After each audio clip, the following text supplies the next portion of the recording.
By then we'll build up an appetite, and then we'll walk it off, and then we'll add some more. So it's a lot of food. I hope you didn't eat breakfast. If you did eat breakfast, just be mindful that you can take it with you. But we're going to try to squeeze in as much as we can. We're going to start with the Mexican restaurant here. We're going to do their quesadillas. And the history is all about the Mexican sailors. When the wives would prepare the food for them to go out to sea, they didn't need the food spilling all over the place. So they found a convenient way to press it and make it easy to travel. So tacos are a little bit messier, so they found a way to keep the ingredients from sliding all over the boat. So the quesadilla came about, and it's paper thin, and it celebrates the spring.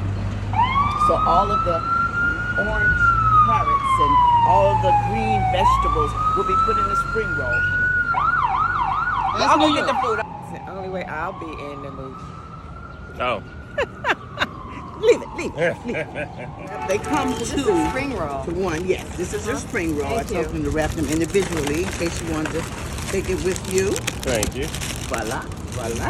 And I have duck sauce and I have Duck sauce in I there. thought you- We have done Mexican, Chinese, and now we are going into the Italian on the Harlem food tour.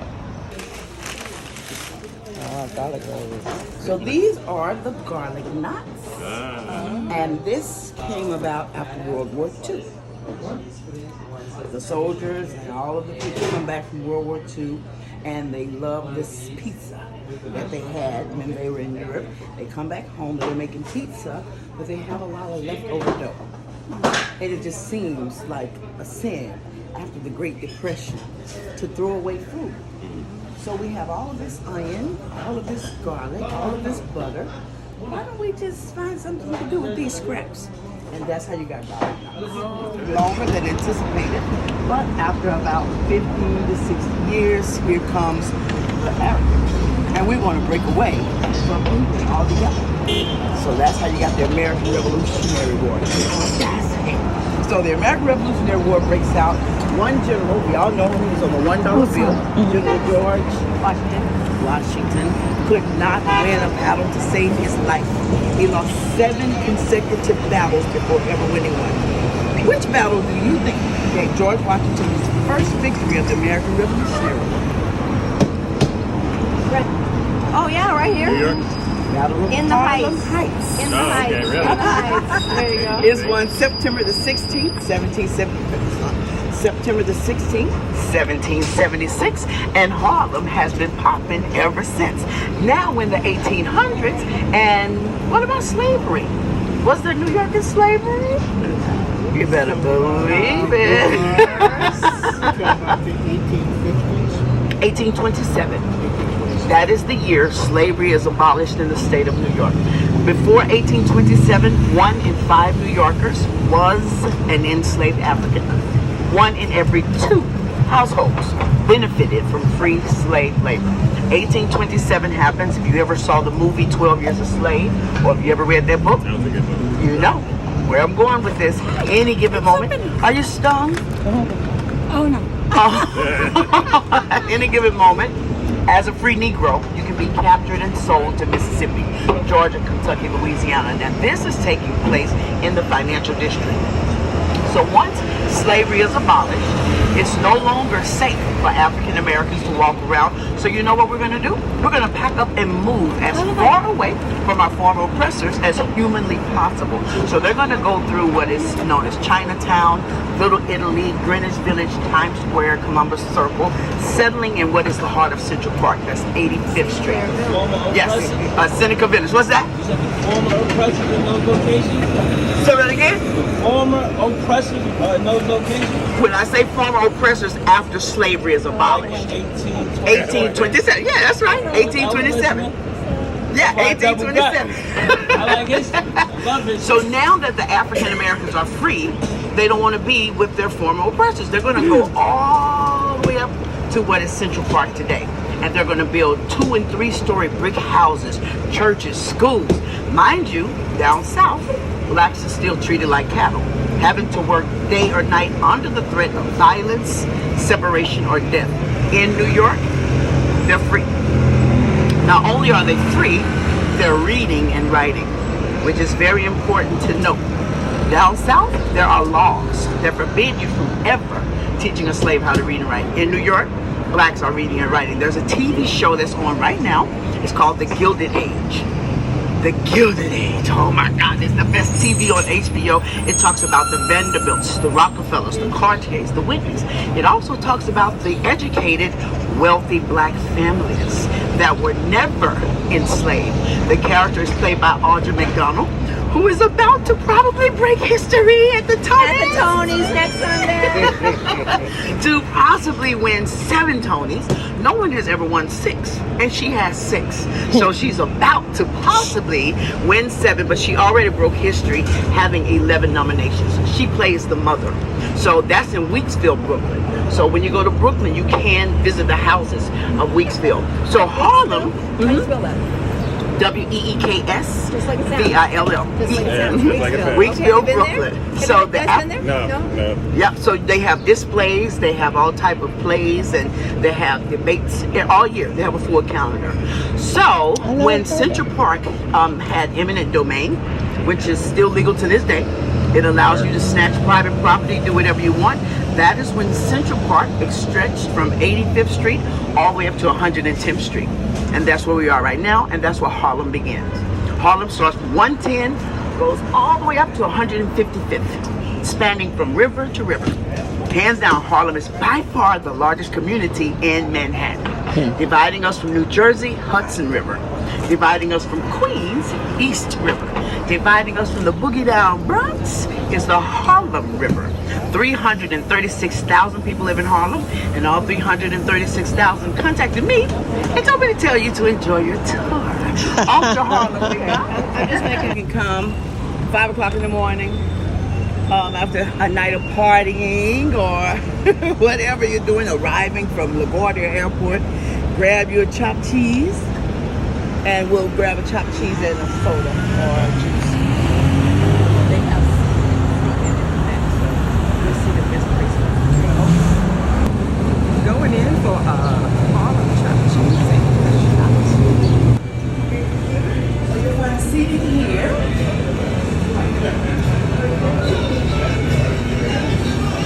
You have seating there. So here we have the famous Harlem chopped cheese. And we're getting ready to dig in and see why this is so popular with the hip hop Hip generation. hop generation. Smells good. And I understand that the Just eat what you 32 choose. people are not very happy with what they think is a copycat of their sandwich. So this chopped cheese has received a thumbs up. Guys, give me a thumbs up, guys. Thumbs up. Whoa. Thumbs up. Okay. So check out the Harlem chopped cheese the next time you're in New York City. At the Harlem Mere, yes. So the only body of water that's natural in Central Park is this Harlem Mere. So when we have our geese and when we have all of our natural fish, this is the bodies of water in Central Park are reservoirs. That's how people that live in buildings 6 stories or higher have adequate pressure to flush the commode or to take a shower. Well, they just spent $7 million on the multiplex pavilion right here at the Harlem Mere. In the spring, it's going to have turf where you can watch movies and lounge. July to September, it's a swimming pool. And then September to November, it's another turf where you can watch movies, have picnics. November to March, ice skating rink. And it's all free. Very excited about that. It should be. Right. But then you're That live in New York City or often visit New York City, they'll tell you their favorite parts of the park. So as you walk through Central Park, you use that QR code. It may say Yoko Ono, and she'll talk about how she and John will walk through. Or Audrey McDonald. It's phenomenal. I hope you get to meet her. She is about 88 years old, and all of her recipes are 300 years old. From her grandmother from down south, I believe South Carolina, and her father's mother's from Georgia. She was the first black model with Wilhelmina. And she loved to tell stories of growing up in down south or going down south for the summertime and coming to New York pursuing her modeling career. Repeat her name again for me. Lady Altavis. Alto like singer. Vis like the credit card, just like Visa. What were you going to say? I need to have you repeat that story. Come on. Nothing like good. Oh, it's so gossip. nasty. Because it sounds like Patty might be I beg it? going riding off in the sunset Good.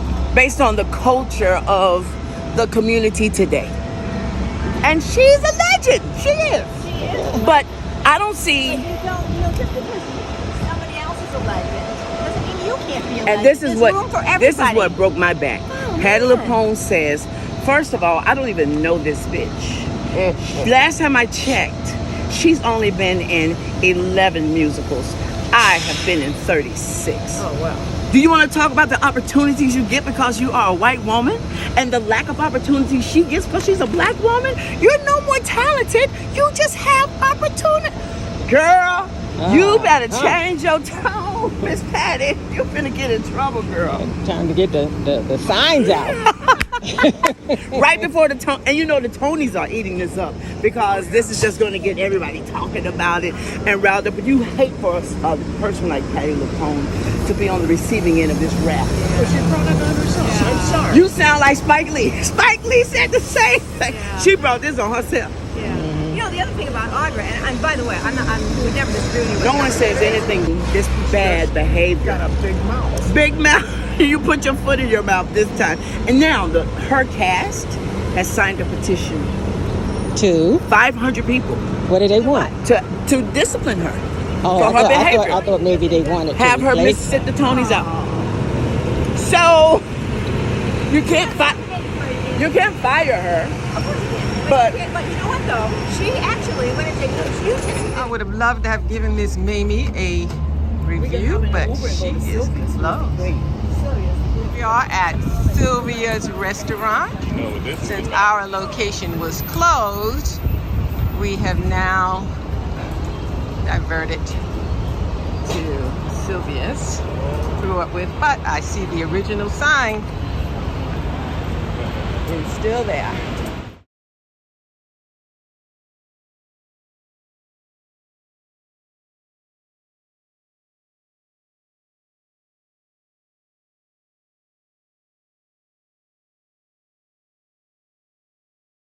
All right, folks.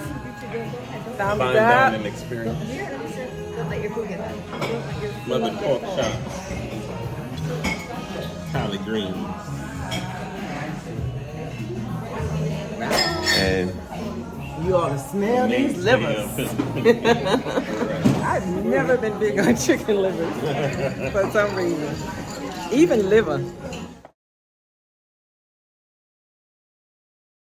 To host you, and I hope you tell everyone how much fun you had. And if you didn't have fun, my name is Sarah. Okay. So the story is, you have a chauffeur to all of the A-list celebrities doing very well. The 2008 housing crisis happens, and he is no longer working as a chauffeur. So he goes to volunteer at an elementary school here in Harlem, and he could not believe by the third grade, because you're growing up in what's called a food desert, by the third grade you cannot identify Brussels sprouts. You can't identify asparagus. You can't identify broccoli. So he said, I have to do something about this. What was his name again? His name is Tony Hillary, and the name of his farm was Harlem Grown. And today we have 13 Harlem Growns. These are the farmers of Harlem Grown. Yeah. Hello there. I'm so happy to meet you. I was bragging about you guys to these tourists. They're from all over, and I'm going to show them the farm and the chicken coop. Did you guys feed the chickens today? And what's growing over there now? What can you pick today? Salad. There we go. Broccoli. Did we get strawberries this year? Zucchini. Nice. Okay. So, here are your farmers. Well, congratulations, farmers. High five.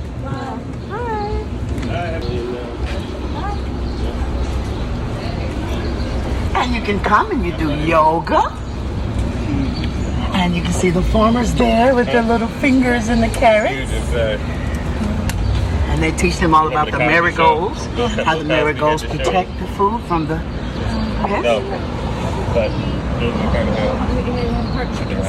partnership with the city. Yep, the city and the state. It was an abandoned playground. And this is my block and the block association. I live right down the street in the block association.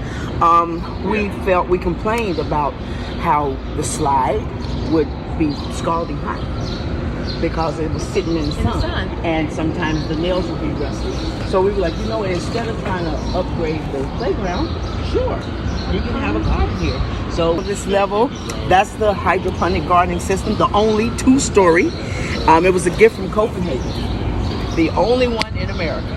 They shipped it over on a ship just for us. And back in the back there, you got Aretha, Shaka, Diana, Tina, Janet, Beyonce. Those are the names of the chickens. Jordana? Is Aretha going to sing? Hello, Aretha! And they lay eggs? Yeah. And they are free range. So the gates here, and this is what this is for, so they won't escape. Is that a greenhouse? Parents? That's the hydroponic gardening system. Okay. So the people in the neighborhood come and they pick the products when it's Every ready. Wednesday. Yeah. We relocated to Harlem. And by law, if you go to a domestic violence shelter, by law, the next day, the child has to go to the school. And this is a reading room. It's a safe space for that child. And you can stay there and cry. You can stay there and read. You can eat snacks. You can just escape. And Where's the school? the school is across the street, Fred Moore Academy. And then there's another one down here. We're surrounded by 4 schools, 4 elementary schools. So by law, the fact that that child maybe used to live with his grandparents or maybe live with his dad or whatever the situation is, you just have to go to a new school. And once they find a house for you, it may be in Queens. So you're uprooted again. And yet you expect me to perform at grade level. And maybe I've gotten separated from my brothers and my sisters. So that's what that is about. So that's the safe space. So this was the 7th one. The first one was on 134th Street. This is the 7th one, and now it's doubled. So we are so proud of Harlem Grown. And the first class of farmers are in college. And she just got a full ride to Syracuse. One of them goes to NYU. And guess what her major is? Agriculture. Horticulture science. Horticulture science. Her little green thumb is her career now. Are they organic? Yeah, absolutely. You get the guy, Tony Hillary, he comes in and he eats. He encourages people to eat right from the ground. So, Do you have a compost place here? yes. Here. Oh, okay. Right there. And a lot of people didn't understand compost, so they would just bring their garbage. Oh, no. And then you got rats running around. It's like, wait, stop. Everybody, let's have a workshop. How to do this. So that's it, ladies and gentlemen. I have wrung this rag. And we are so appreciative. My pleasure. So you got the 2 and the 3 train just right there by Sylvia's, 1 block. When you pass Sylvia's, you look up the tallest red brick building. That's Clinton Foundation. That's where he and Hillary is. Oh, really? Right above Philly? Right next, around the corner. Oh, okay. And where's the 8th Avenue line at? Malcolm X, 5th Avenue. I was going to say, the jazz picture of the Great Day in Harlem. That's on 126th Street. Next up, you pass Sylvia's. If you're a jazz fan, you can go there. The Jazz Museum, they're not open today. Langston Hughes' house is right there. Building 27, West 27. So you're surrounded by a lot of things you can do. Zora Neale Hurston's house is 2 blocks up the street. Zora lived so many places. Right, well, when she was a student, I should say. Okay. When she was a student at Bernard. So thank you very, very much. Yay! And I'm going to go home and find this business card. Okay. Because I have it somewhere.